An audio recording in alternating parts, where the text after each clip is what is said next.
बिस्मिल्लाहिर्रहमानिर्रहीम रब्बी ज़िदनी इल्मा आमीन।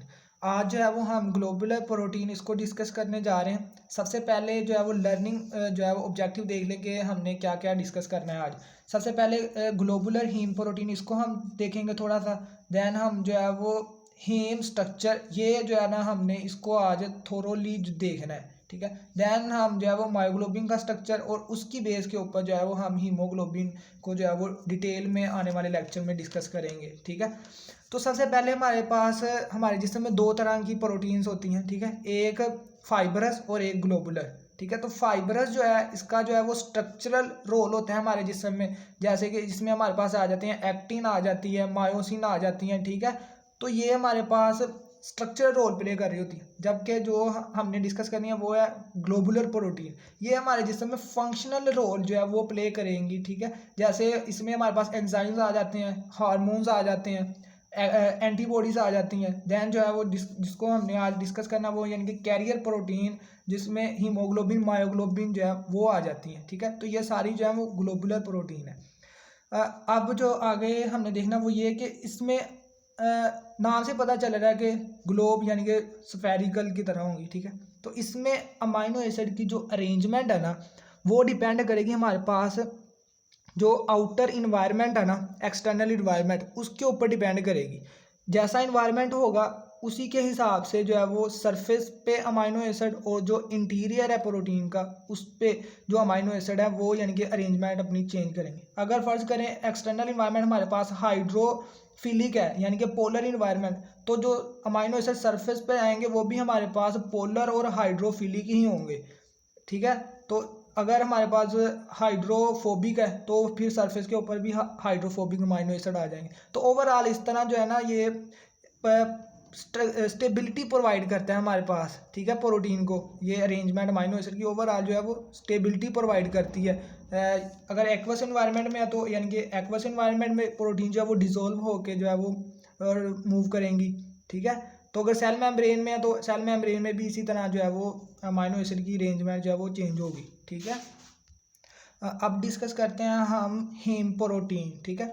तो हेम में यानी कि ये हमारे पास क्या है, प्रोस्थेटिक ग्रुप है हेम। तो प्रोस्थेटिक ग्रुप क्या होता है, प्रोस्थेटिक ग्रुप वही यानी कि जो टाइटली यानी कि वो कोफैक्टर जो टाइटली जो है वो बाउंड करता है हमारे पास एंजाइम के साथ, यानी कि नॉन प्रोटीन पार्ट जो टाइटली बाउंड करेगा उसे हम कह देते हैं प्रोस्थेटिक ग्रुप, ठीक है।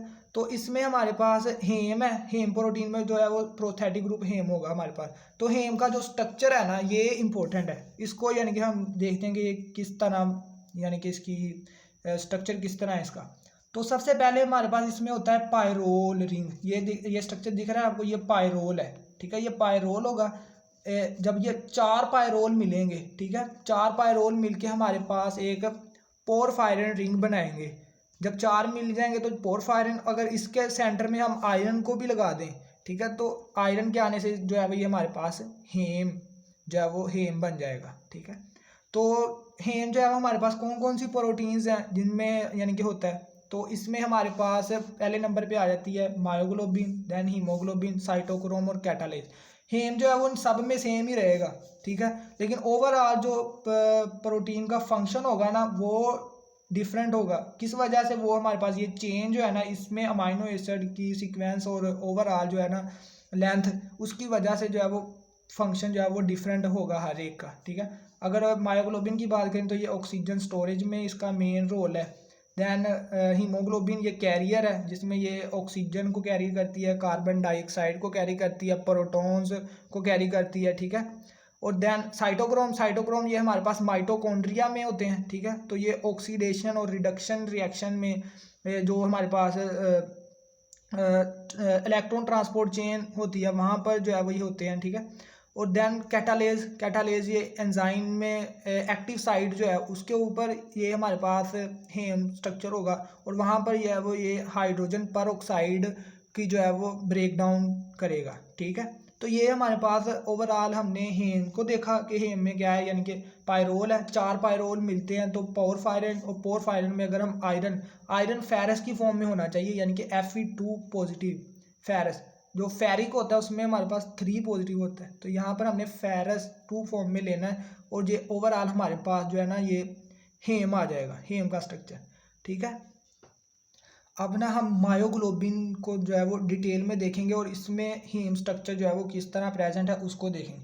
सबसे पहले हमारे पास जो मायोग्लोबिन है ना, इसमें जो 80% है ना इसका, वो हमारे पास अल्फा हेलिक्स की फॉर्म में होता है। यानी कि आपने पढ़ा था ना कि प्रोटीन को जो सेकेंडरी स्ट्रक्चर होते हैं उसमें अल्फा और बीटा शीट्स जो होती हैं, ठीक है, तो वो होती हैं। तो इसमें मेजर पोर्शन वो अल्फा हेलिक्स का होता है और टोटल अल्फा हेलिक्स जो है ना वो उसके स्ट्रेचेस बने हुए हैं, वो टोटल 8 है। उसको हम नंबरिंग देते हैं इंग्लिश अल्फ़ाबेट में, यानी कि ए से एच तक, यानी कि ABCDEFGH।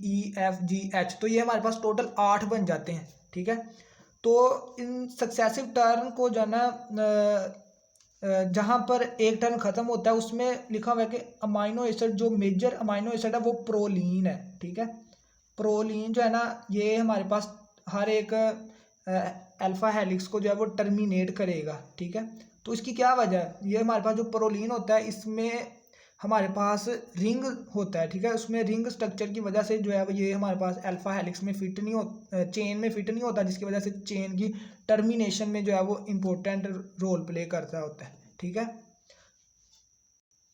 तो ये जो अल्फा हेलिक्स है ना ये इसके इर्द गिर्द जो है ना वो ये हेम है और ये इसके इर्द गिर्द जो है वो लिपटे हुए हैं। ठीक है, तो ये किस तरह है, यानी कि इसको हमने नंबरिंग दी है, जैसे ये ए हेलिक्स है, ये बी है। ठीक है, इस तरह जो है वो टोटल जो 8 है ना इसके इर्द गिर्द लिपटे हुए हैं। तो इसमें हमारे पास 2 जो है ना वो इम्पोर्टेंट है, एक एफ वाला और एक ई वाला। एफ में हमारे पास जो 8 पोजीशन पर अमाइनो एसिड है वो हमारे पास है हिस्टिडीन, और जो ई हमारे पास हेलिक्स है उसमें 7वें नंबर पर जो अमाइनो एसिड है वो भी हमारे पास हिस्टिडीन है। तो ओवरऑल अगर हम बात करें ना, यहाँ पर जो आयरन है वो हमारे पास 6 बॉन्ड बनाएगा।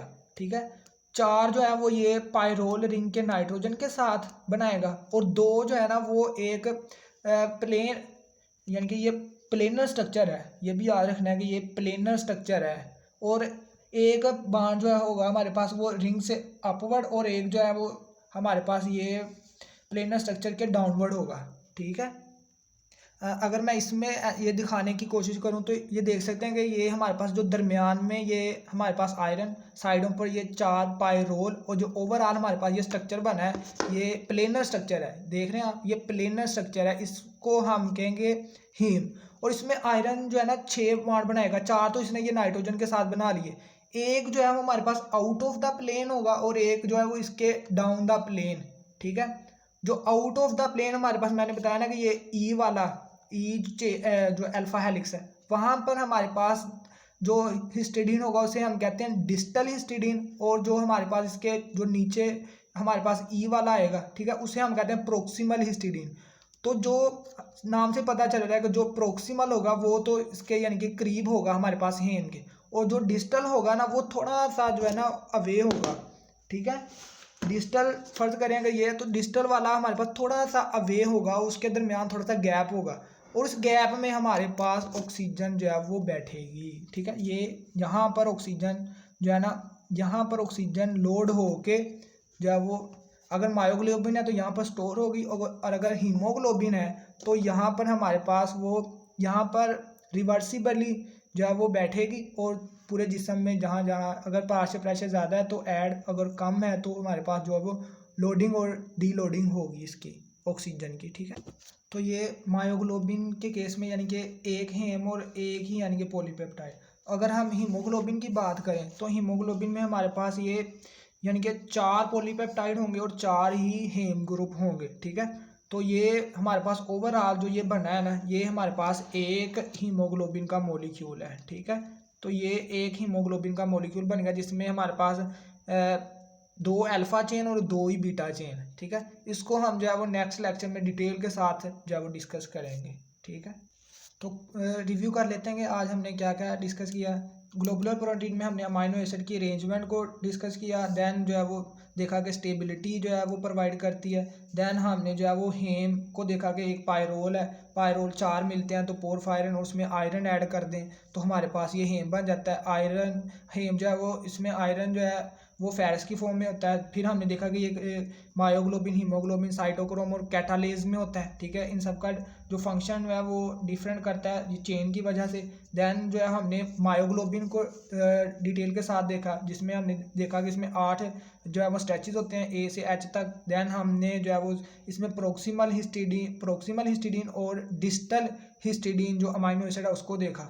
और ये देखा कि जो डिस्टल है थोड़ा सा फासले पर है उसमें, और जो है प्लेनर स्ट्रक्चर में जो है वो एक गैप बन जाता है, ठीक है, एक पॉकेट बन जाती है, जिसमें हमारे पास ऑक्सीजन लोड होगी और डी लोड होगी, और जो है वो बॉडी के अंदर जो है वो ट्रांसपोर्ट होगी। देन हमने जो है वो देखा कि 4 मिलेंगे तो हीमोग्लोबिन बनेगी। तो यहाँ तक जो है वो आज का हमारा लेक्चर था। नेक्स्ट जो है वो हम हीमोग्लोबिन को डिटेल के साथ जो है वो डिस्कस करेंगे। ओके, अल्लाह हाफिज़।